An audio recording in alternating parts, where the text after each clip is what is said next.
Assalamualaikum warahmatullahi wabarakatuh. Hello, so welcome to our podcast. So I am Rizkia, and actually I'm also with my partners Ratu Aulia Randi and Sukmawati. So here we are making a video to fulfill an assignment from our lecturer, Mr. Anthony. And so here we are going to talking about a story of Indonesian people. It is a famous story, and it is the myth of Indonesian people. And the story is Roro Jonggrang.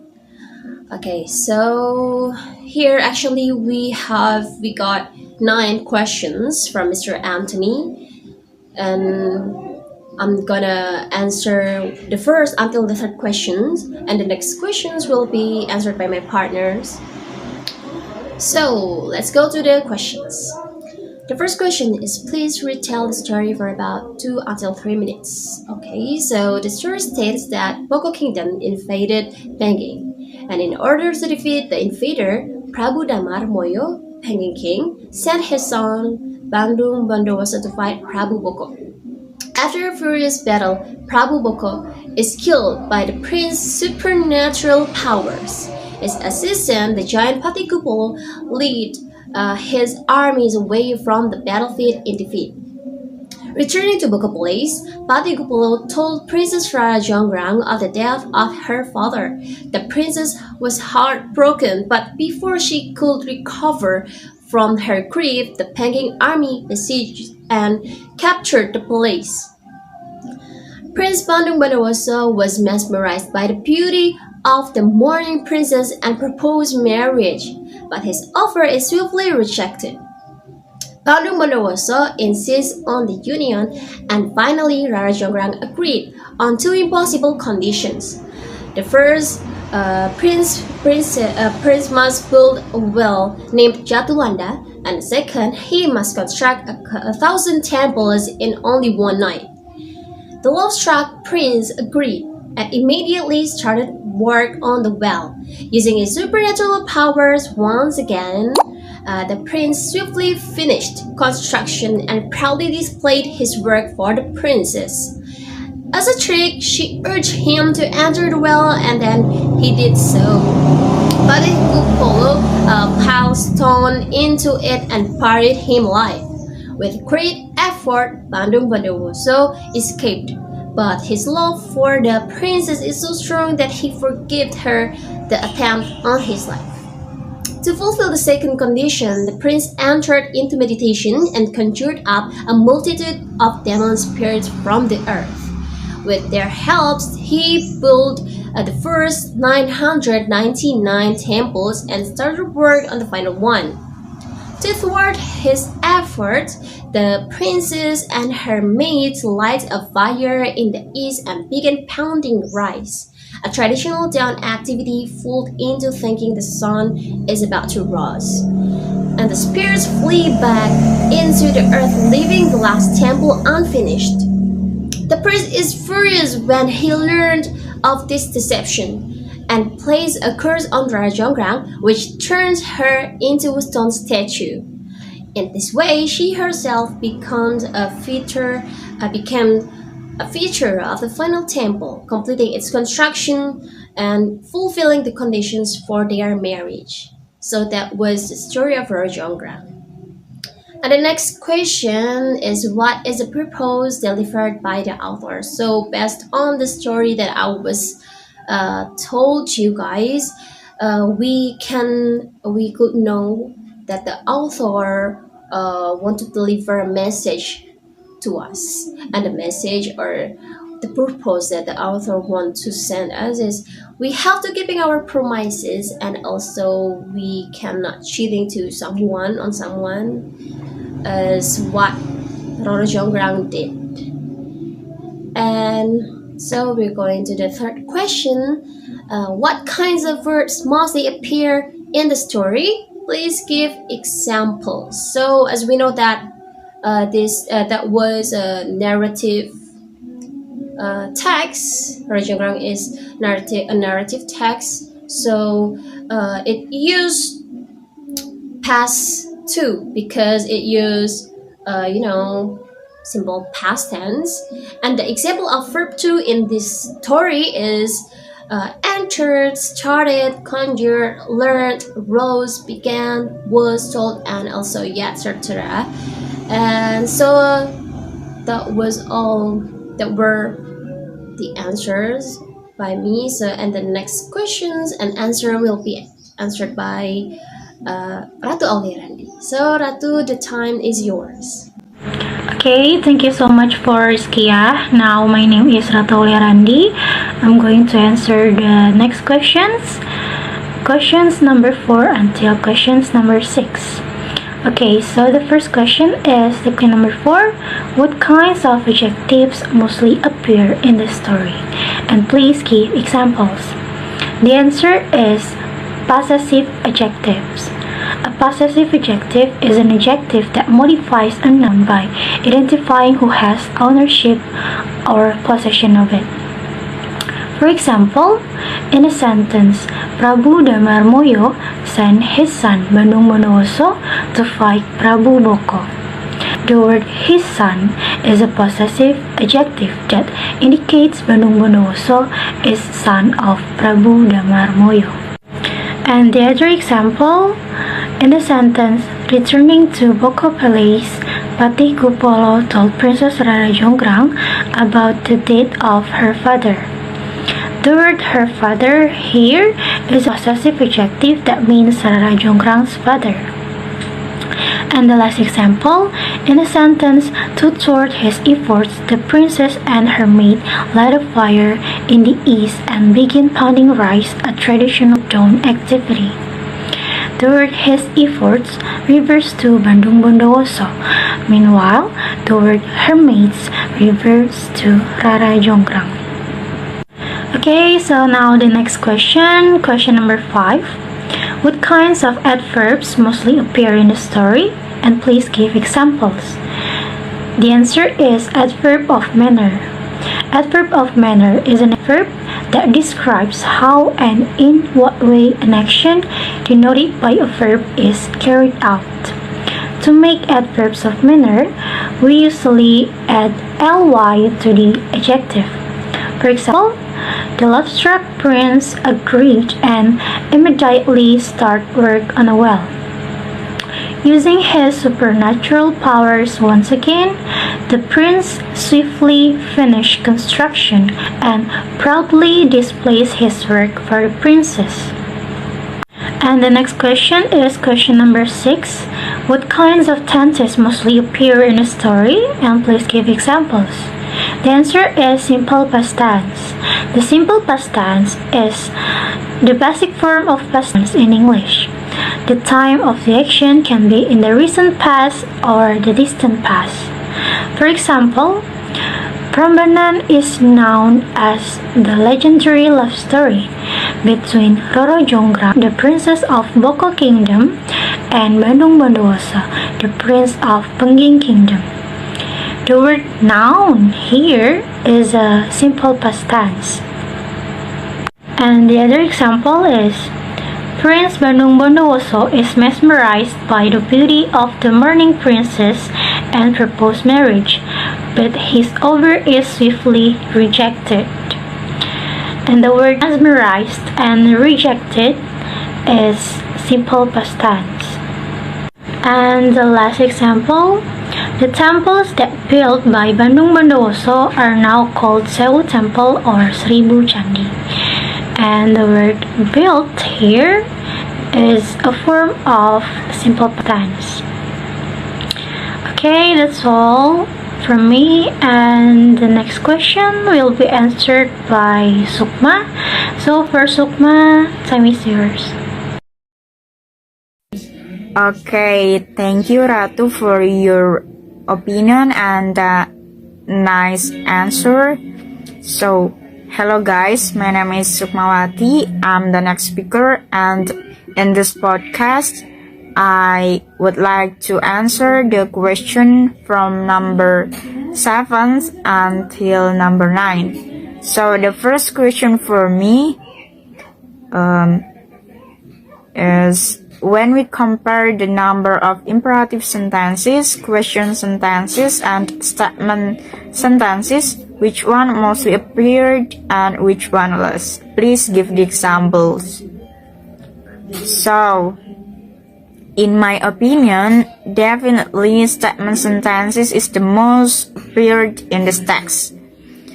Because as we know, this is the story text, which is generally almost all the text mostly use statement or declarative sentences. From the first sentence, which is Prambanan, known for the legendary love story between Roro Jonggrang, the princess of Boko Kingdom, and Bandung Bondowoso, the prince of Pengging Kingdom, until the last sentence of this story, which is local residents believe that returning couple from Prambanan immediately broke up. So this is the declarative sentences. I only found that type of text in this, the type of sentence in this text. Okay, so the next question for me, the number 8, what kinds of language features mostly appeared, and please give examples. So based on the result of my analysis from the text of Roro Jonggrang, as we know, there are some language features in the narrative text, like using specific characters, using adjective, and using simple past tense, using action verbs, and etc. So, based on my analysis, there are using specific character, these language features in this text. This is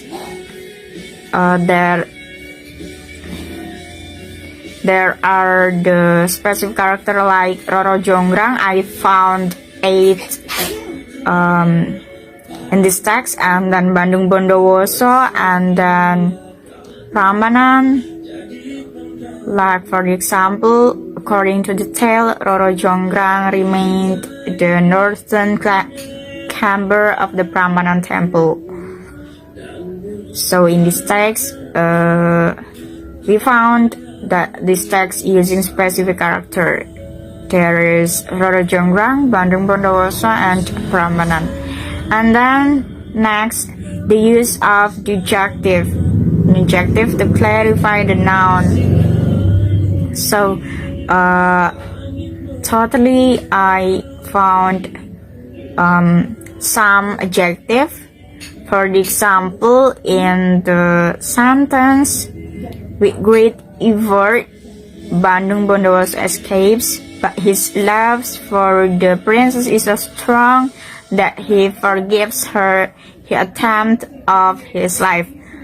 Great effort. This is the adjective. And then using simple past tense. So I found 24 sentences that used simple past tense. Almost of the sentence in this text.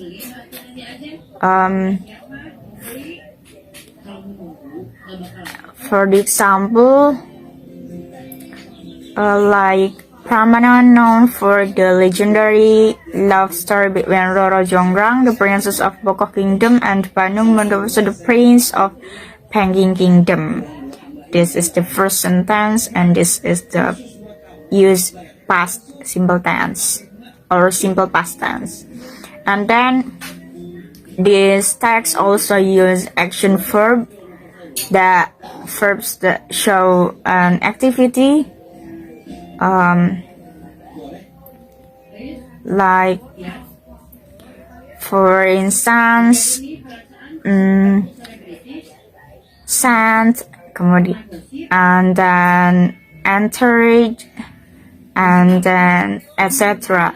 Like the prince entered into meditation and conjures up a multitude of demon spirits from the earth. And then also using specific noun as pronoun of personal. In this text, for example, use the princess. For example of the sentence, returning to Boko Palace, Patih Gupolo tells Princess Roro Jonggrang of the death of her father. The princess is heartbroken, but before she can recover from her grief the Pengging army besieges and captures the palace. And then the next is using a variety of simple, compound, and complex sentences. For example, compound complex sentences from the text is, with great effort, Bandung Bondowoso escapes, but his love for the princess was so strong that he forgives her the attempt of his life. So, we can conclude that the